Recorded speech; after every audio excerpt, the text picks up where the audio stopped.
Hello, everyone, and welcome to episode 37 of Nutanix Weekly. I'm your host, Andy Whiteside. I've got Harvey and Jaira, of course. Harvey, how's it going?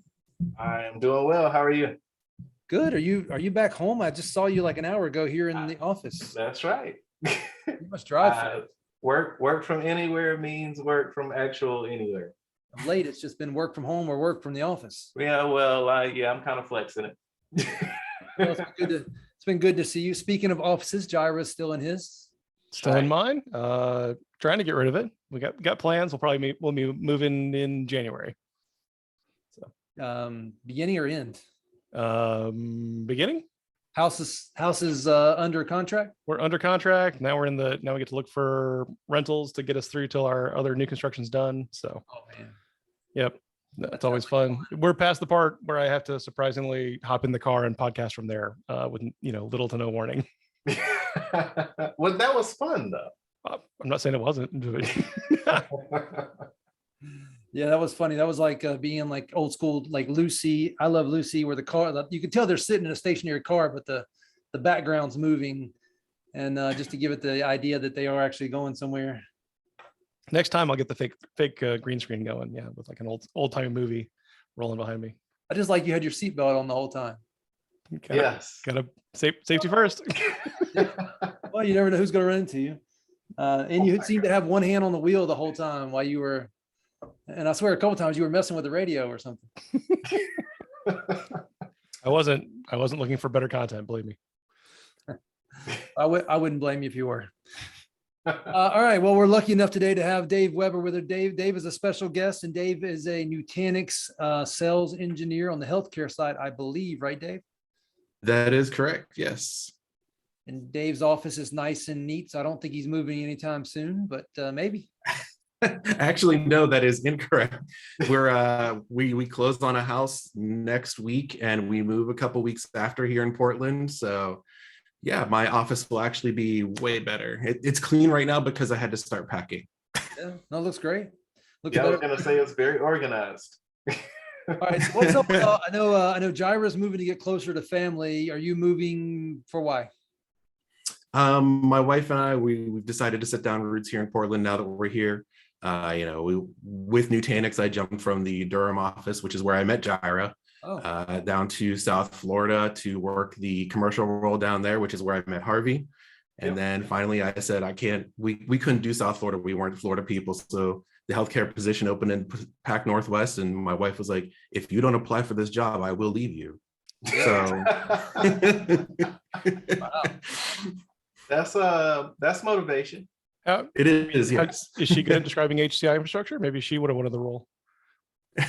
No, but she's an epidemiologist. So, I mean, she kind of folds into what I do, sort of. She's had a busy couple of years.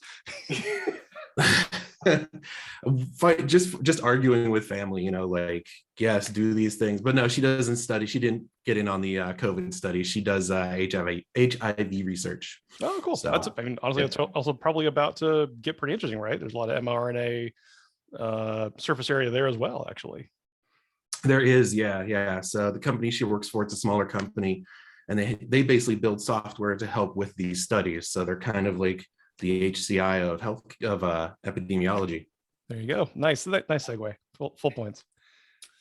That is a nice segue. I'll try by doing this 2002 timeframe, maybe 4. I'm meeting with lots of companies, healthcare specifically, and they're questioning the idea that virtualization can work in something so hard to be relevant in, something as difficult as healthcare technology. This is 2004, 2005, 2006 timeframe, with the idea that machine virtualization wasn't going to be good enough. They had to have dedicated servers for every, or cluster of servers, like literally a cluster of servers for applications that were healthcare related. And then you fast forward a handful of years, let's say 5 or less even, that now everything's virtualized, and the Cerners, the McKesson, the Epics of the world all embraced because they knew they had to, the virtualization world, when at first they were like under the mindset that wasn't going to work for them. It could work for everybody else, but not for them. And that similar conversation, I don't know, 7, 8, 9 years ago around hyper-converged and Nutanix specifically, the healthcare applications weren't the first to line up. But then at some point they became one of the best use cases for hyper-converged because of the simplicity, the management, the speed, all the things that go along with hyper-converged. Is that how you guys saw it unfold, or is it different the way you guys saw it unfold? So a little bit different. We still have customers that are on physical. Believe it or not, we're still fighting that whole "why do you want to go virtual" thing. The conversation has changed a little bit, and unfortunately, we're doing a lot of this moving from, into that space of, oh, let's talk cloud, let's talk this. But yeah, I mean, at the end of the day, it's the same reason that we went through, that every company is going through this, right? That they started to virtualize, and now we're looking at HCI, and we do have a lot of healthcare applications running on Nutanix, whether they're tier 1, tier 0, tier 2, et cetera. We have customers that are running their Epic EHR on Nutanix.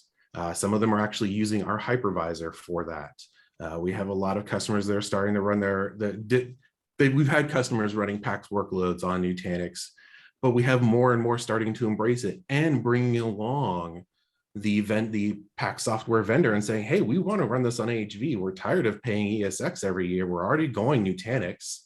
Yeah. Let's put this on AHV. So that's where they're going with that too. What's the number one technology argument they give for keeping it physical? And then how in the world are they ever going to get the cloud if they keep it physical?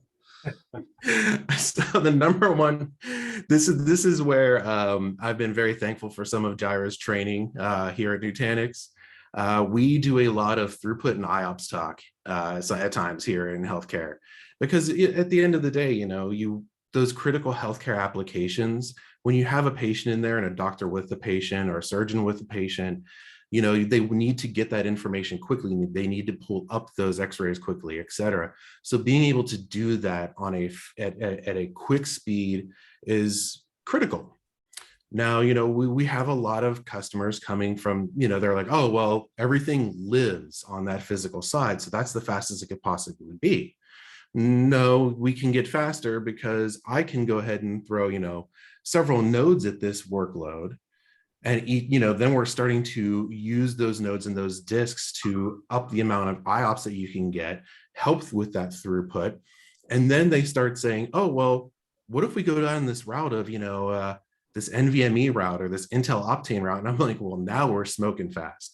Right. So we have a lot of customers that are starting to look at that and saying, well, let's just go ahead and start right out of the gate with NVMe. So the argument that you can be faster than physical, say that one again. So yeah, it literally just comes down to the argument of we can be faster than physical. Now it is a tough argument to have, as Jaira will attest to. We've done it many, many times.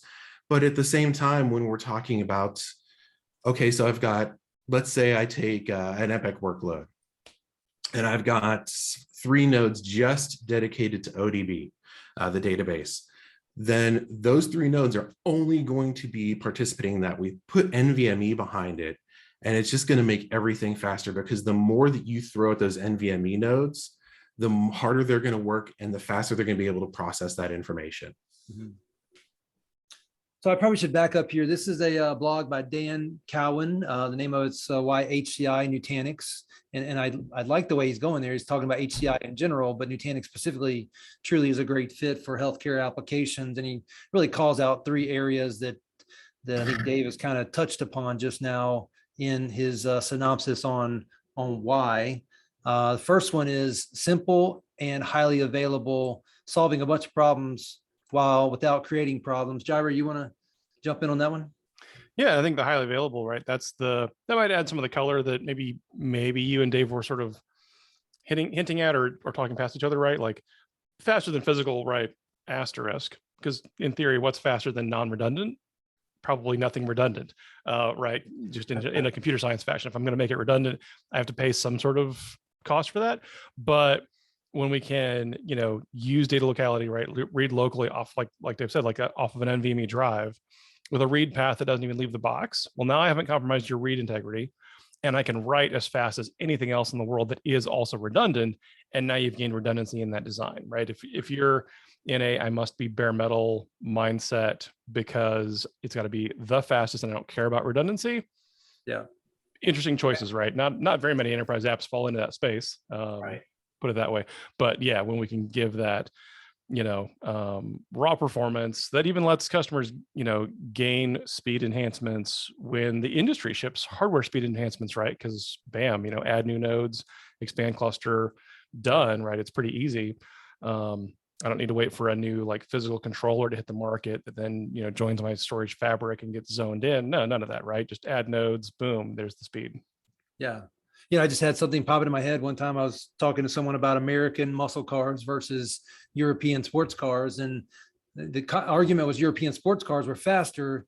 And they're right, really, when you start thinking about the fact you do have to make turns. It's not just a drag race for a quarter mile. When you start thinking about the reality of what the road looks like, yeah, I guess a six-cylinder European sports car that outhandles a muscle car is technically faster, even though set both of them beside each other on a dyno and you can get more horsepower out of the muscle car.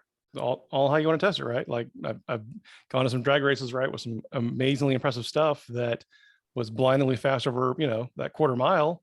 Maybe would have lost a lot of speed by mile 2, right? So let's think about what the use case is, and how we want to actually drive the car. I think you mean run out of gas. Yeah, right. Who cares? We're blowing heads, pistons. We don't need an exhaust system. Right. Well, that's the other conversation too. If it's not efficient, right? You can add speed and simplicity all at the same time and yet still be efficient. All of a sudden that equals faster if you look at it throughout the life cycle of what you're trying to do. Absolutely. I mean, that same dragster's got to have a truck at the end of it to pull it backwards or something to turn it around to get it back to the other end of the drag strip. It can't even turn itself around. Well, to really painfully stretch an analogy, right? Like, you go past the quarter mile mark, you hit like 0.3 miles, 0.4 miles, you blow a tire, right?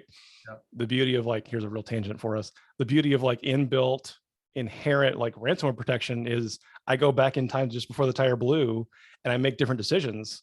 Yeah. To recover that car while we're driving down the road, right? And that's not a normal, quarter mile dragster feature.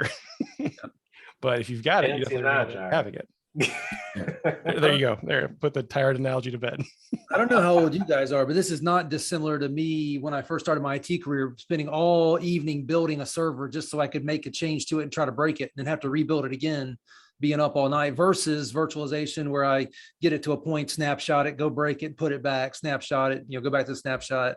I don't know how old some of our listeners are. I don't know how old you guys are, but man, that building a server on bare metal and then trying intentionally to break it to see what would happen, that was almost insanity. Oh yeah, maintaining a for prod and lab environment, prod and test environment, way harder, right, in the physical world. I think we're all old enough to have that terrible memory. Let me make mine worse. My first laptop, I ordered it with NT 4.0 on it. Fancy. I had 6 or so floppy disks I would use to install it. And then I would have to start a download over my modem overnight to download a service pack. And it was literally about 3 days before I could get it back to where I had it before I broke it. And then I would try to break it again to see if I could figure out what would happen. You have inserted a USB device. Please restart. I bought a new laptop last week, and I literally just cloned my desktop computer onto the laptop and kept on working. Bam, now I'll just duplicate my already set up, ready to go work environment. It was pretty awesome. Yeah. Okay, well, the idea that simple and highly available can be or is better and possibly faster. Have we covered that? I think so. And especially for highly available, the other thing that I'd like to say to that, so a lot of times if you talk to any of our healthcare customers about how they've been doing things, so let's say they have a patient come in the middle of the night, but that's the same time that the PACS environment is supposed to go down for updates. Well, how do you handle that here at Nutanix? It's a completely different ballgame. We can go ahead and start doing those updates on our OS, our hypervisor, firmware, et cetera. And that PACS environment can stay up and running. So those patients that are coming in the middle of the night are still getting the same services in the middle of the day. Yeah. And then you've got a short little period of update when the time comes on, you got that last node or two to update. That what you're saying? I mean, even then, everything should stay up and online for them. So yeah, infrastructure that doesn't ask you for maintenance windows, pretty game changing. Yeah. Yeah, and I'm thinking through that. I literally had flashbacks to that moment of having to come in at 2 o'clock in the morning and do an upgrade and just hope like hell it worked. If it didn't work or didn't come back up, I was going to be there for a very long time and have a bunch of unhappy people in a couple hours. Absolutely. I've definitely had at least one of the stories where they come in the next day and say, you had that on yesterday and your car has frost all over it. What happened? Man, I just have that's about as bad as having that constant dream where you don't have your report or whatever done, or there's an exam at the end of the year and you didn't study, or you went all semester and didn't go to a class. All right, well, next, number 2 on this list is handle growth. Let's give Dave, our guest, the first opportunity to help us understand what this section means. Sure. So, and the easiest way to talk about this.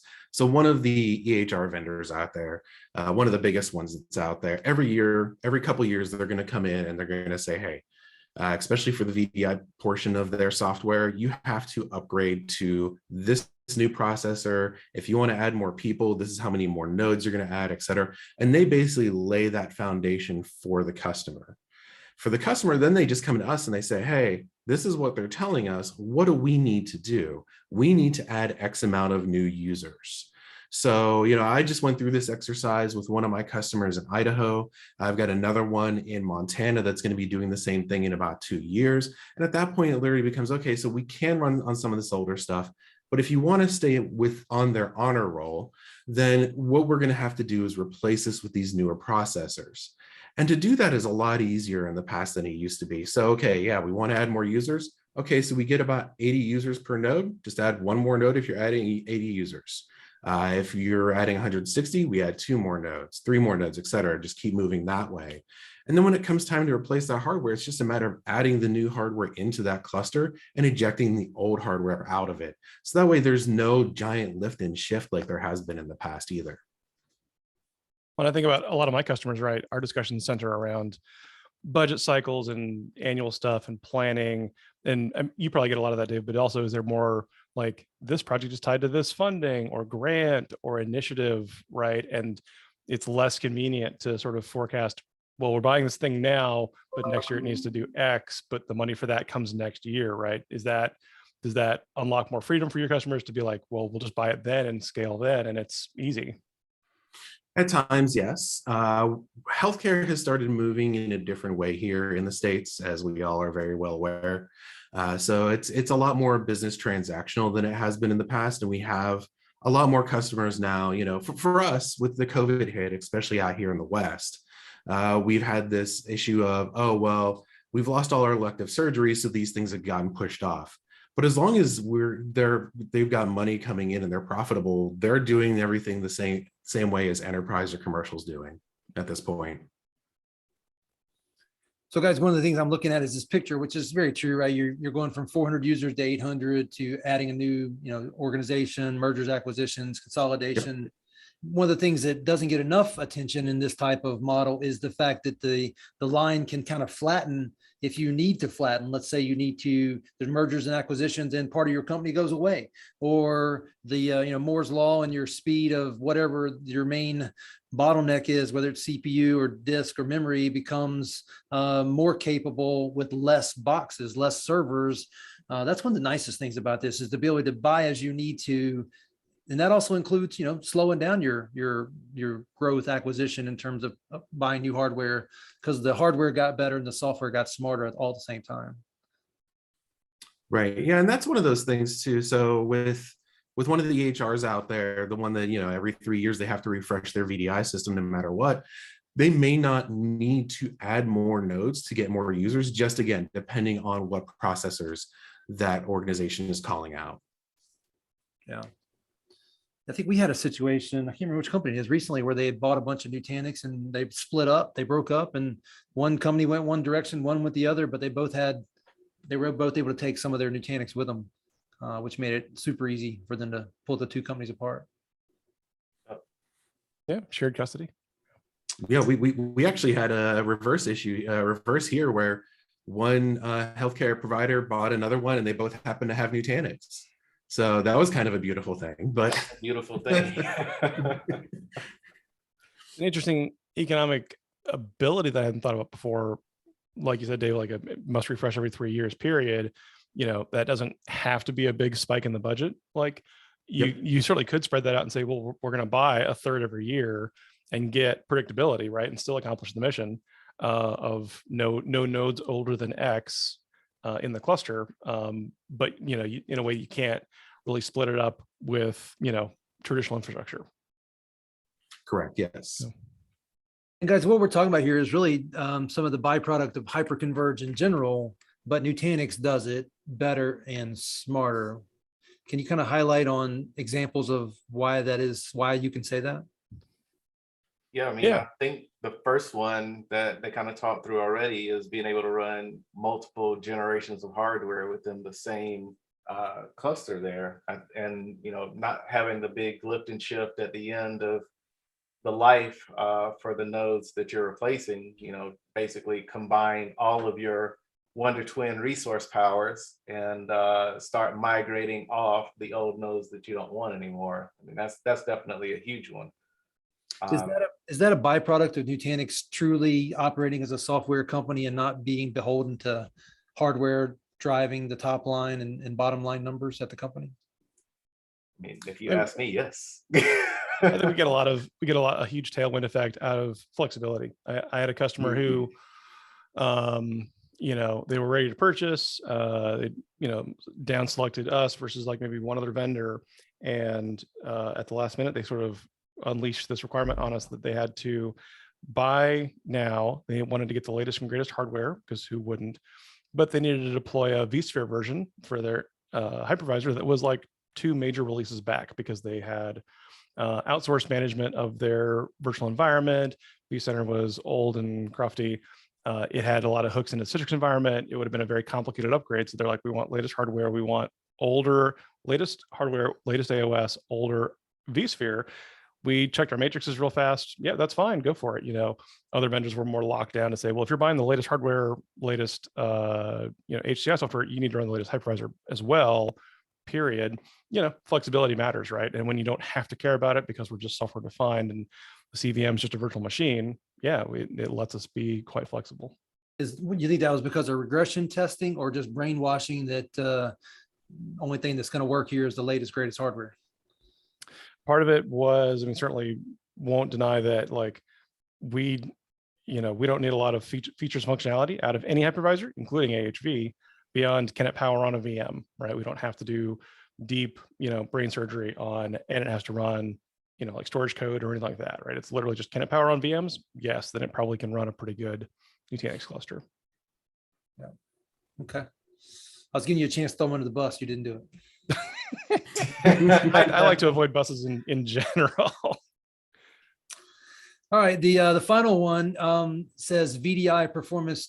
Jira, can you explain to Harvey and I what VDI is? I know you're the expert. Well, you see, some companies like to run, desktop workloads in the data center. They call it EUC, actually. Wow. Is that part of digital workspaces or what? You guys, have you heard of this company, Citrix? You guys would love it. Yeah. I think I've heard of them. So this last section talks about VDI performance and how that benefits greatly from this hyper-converged world, and specifically around Nutanix. Can you guys give us examples of how you've seen that unfold? Sure. Yes. So actually, one of my customers that's in Idaho, the one that's in Idaho. So what we were able to do is we sat down and we said, okay, so they currently have Nutanix. And we said, and when we built everything out initially, we said, you're going to get between 80 to 100 users per node. And we gave them, they were silver procs, some of the Intel silver procs from G7, from our Gen 7. And so that'd be Cascade Lake. There we go. So when I started looking at this, I said, why don't we get your node density a little smaller? Let's go smaller here instead of, taking up 12 nodes on both your production and your DR side. Why don't we just move to these 6 nodes? well, how are we going to handle that? And I'm like, well, I'm going to put these gold procs in here. It's more cores first off out of the gate. Second off, they're a lot faster. You're looking at 3.0 gigahertz versus 2.1. And then you add in more cores, you're getting more throughput. I said, we can fit a lot more users here. So then when it comes time for them to, because they're actually doing a full flip, they're coming from 3-tier Horizon View to Nutanix AHV running Citrix. So for them, this is a full flip. And there's a lot of confidence in this. And, everybody, of course, everybody's worried that, oh, I'm going to put this giant target on my back by doing all of this. And they've noticed, oh, we are getting better performance for the most part. They had some slips, but it was networking. It wasn't even the Nutanix or the Citrix piece. It was on the back end, and they were able to find that. But then, to sit here and say, okay, well, we want to move, to this, the faster procs, how many nodes are we going to need? And I'm like, well, you needed 12 before. Now you only need 6. And they're like, oh, so we can get more nodes in our data center and start getting more users on here. And I'm like, yes. So before, where we were saying 80, and they're also moving towards Zen app as well. Some Zen desktop, some Zen app. So they're able to get a little more density with Zen app, of course. I'm like, okay, yeah, you're going to be able to fit a lot more on here. And then you add in the fact that we have EHRs that are doing this, and this is tied to an EHR workload, VDI workload. And even the EHRs are going, well, yeah, we should be going Zen app because we can get more density on your nodes. We can make a smaller footprint there. And then when it comes time to say, okay, great. So again, we're adding more users. How many more users? So we had 100 per node before, and let's say we're adding 300. Okay, you need 3 more nodes, plain and simple. So help me understand this graph that's in the blog. People listening can't see it. They'll be able to see it when we publish the video later. But on the left-hand side, we've got exception percentage. And then on the right-hand side, we've got workflow count. So what are the blue bars representing? So those blue bars are the exception percentages. So this is Epic specific. And this graph, luckily, this is 3 years old or 4 years old now. Luckily, we have come so far and we have done so much in terms of being able to run Epic. One of the engineers that I work with on a regular basis here at Nutanix, he writes code specifically for Epic within our AOS. AOS 6.0 has dropped that exception rate exponentially. So exception, is that the delay in the response times? What am I? Correct. So anytime that there is a delay in the response time with Epic, you're going to see an exception. So it's going to say, hey, we've got an issue here, and we want to bring that number down because the less exceptions that they have, the less that they're going to be bothered by Epic. Mm-hmm. And it needs to be under a certain percent because if they want to stay on the honor roll with Epic, yep, that has to all level out. So it's like a 99th percentile thing, but like more like 99.99999th percentile kind of to the extreme. Yeah. So this Correct. Is how Epic holds you accountable for creating a performance environment that meets their standards.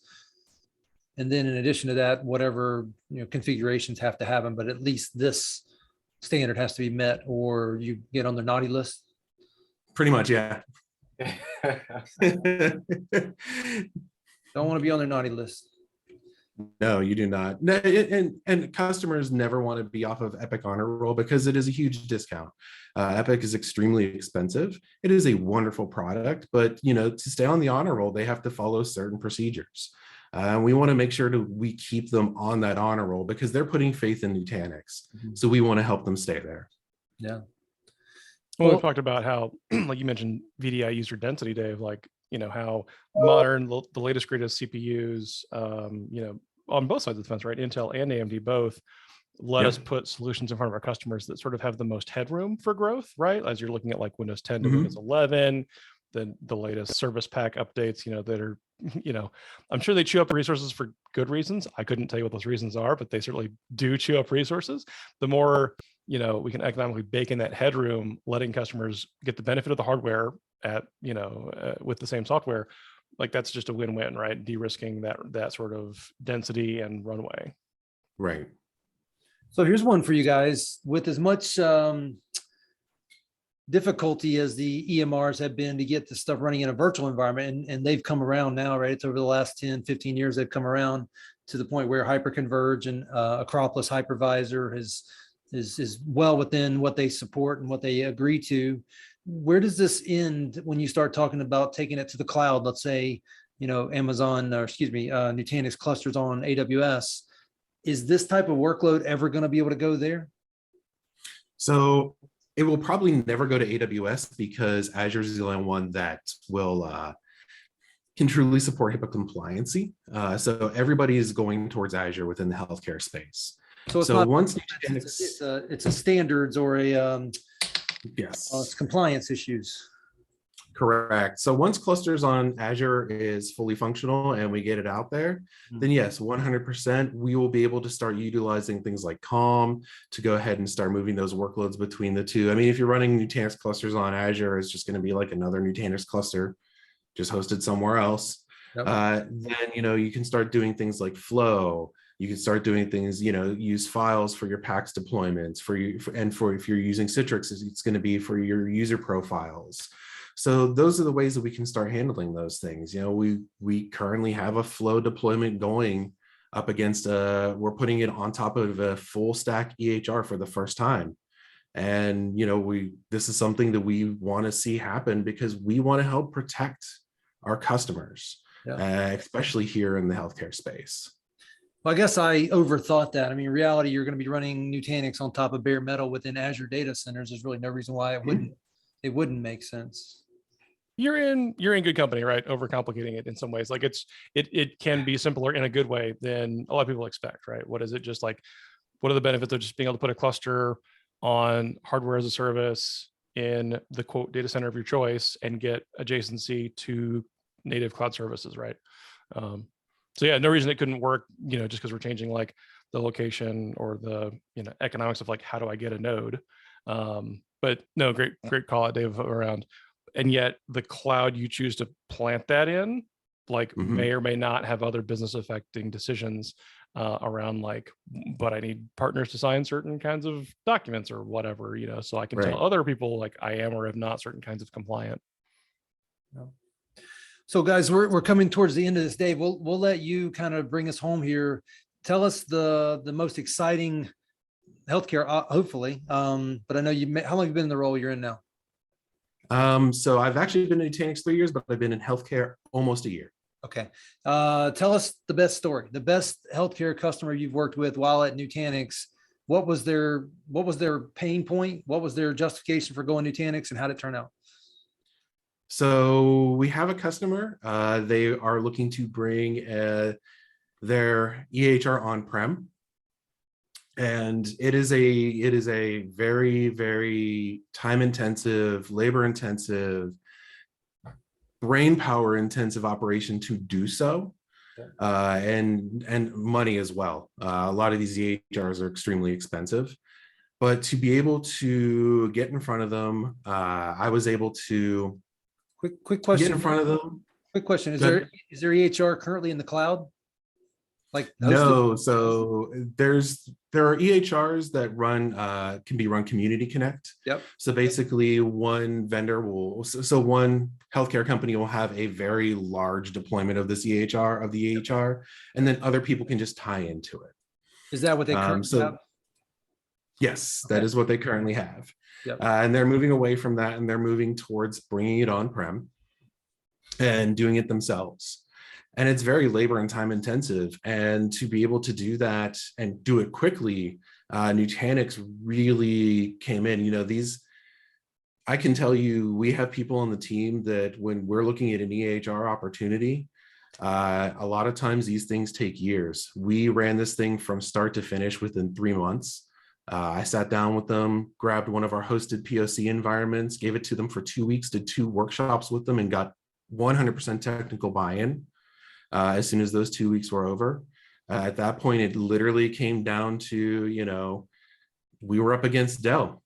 And, at that point, it comes down to who's going to make the budget look better, right? So that's what it came down to. And that was the part where, luckily for me, I wasn't involved in that as much. But it's like, look, we are a superior solution, and here's what we're going to be able to do for you.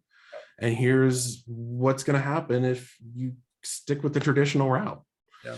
And they've been able to see how well Nutanix we really stepped up. We gave them a lot of help right out of the gate, getting the pre-prod environment stood up. Pre-prod is done, and they'll have production online sometime next year. Yeah, I love it when you're in the Dell situation, because you just tell the customer, you don't have to commit to this, but just tell Dell you're kind of leaning in our direction, see how quickly they start trying to sell you our stuff. Now, yes. Yeah. Well, guys, I appreciate you guys jumping on and going over this. We've got tons of healthcare customers. I've got one I'm thinking about right now that does community for Epic. And I used to beg them to look at Nutanix 4 and 5 years ago. I haven't been in that account personally in probably 5 years. People on my team have. I bet they're running it on Nutanix now, and I bet they bought it from somebody else who finally broke through and convinced them, and all of a sudden it was a good idea. I would be shocked if they're not. In fact, I'm certain they are. But that's just how it goes, right? Eventually people come around, and whether it's the Nutanix software on premises or in the cloud, a lot of folks are going to see the value of it as it evolves for healthcare apps. 100%. So with that, Harvey, anything else before we let you go? Next week, hands-on workshop on the 1st. Please sign up on the XenTegra.com website. Yeah, so that's Harvey's monthly Nutanix workshop, where he kind of teaches how this all works and shows it off along the way. How many registrations do you currently have? A lot. This one is a big one. I guess I should think about this as my Christmas surprise.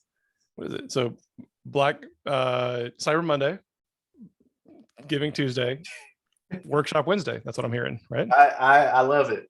I love it. Boom. You can have that, buddy, for free. Take that from it. What I'm getting at there is we finally got our email campaign marketing thing going again. And I think Harvey has about 75, 80 people signed up for next week's workshop. Yes, true story. A lot of interest. Harvey, busy guy. Jaira, I'll let you go next. No, I'm thankful for you all getting to, podcast here on a short week for us, as it's US Thanksgiving, and then back at it next week. You need to let me know where you got your boom for your mic at some point. I need to get one. I'll send you the link. And for anybody that cares that wants a boom mic, it's a Rode PSA-1. I tried a lot of cheap Amazon boom mics that had like all kinds of like loud springs that would like pop and so forth. I love this one because I can move it like literally anywhere with zero boom arm noise. Yeah. Springs are all internal, and it works really well. So turns out, get what you pay for, right? Quality products. Yeah, I'm so cheap, man. I'm so cheap. I tried that first. I really did. Got a buddy of mine, a guy named Doug Brown, who's involved in this VDI space, and his comment is he's too poor to buy cheap. And he's right, but I still do it. Yeah. I still do it all the time. Buy once, cry once. So I'm also, one of my more expensive hobbies is home espresso, right? Which has no bottom, right? It's not like own a boat bad, but it's pretty bad. And, buy once, cry once is the motto of that community. Yeah. Well, I've got a boat, and you and I'm caffeinated. So there we go. Well, Dave, thanks for joining us. Any things you want to leave our listeners with? No, thanks for having me. I hope that more customers will start thinking about Nutanix as they're thinking about their critical workloads on healthcare. And, Jaira, I see you and raise you a vinyl collection. That was a huge mistake. Man, it just sounds so much warmer. It really does. You can't put a price on that. Oh my. Well, guys, I appreciate it. Dave, thanks for joining us. You're welcome back anytime.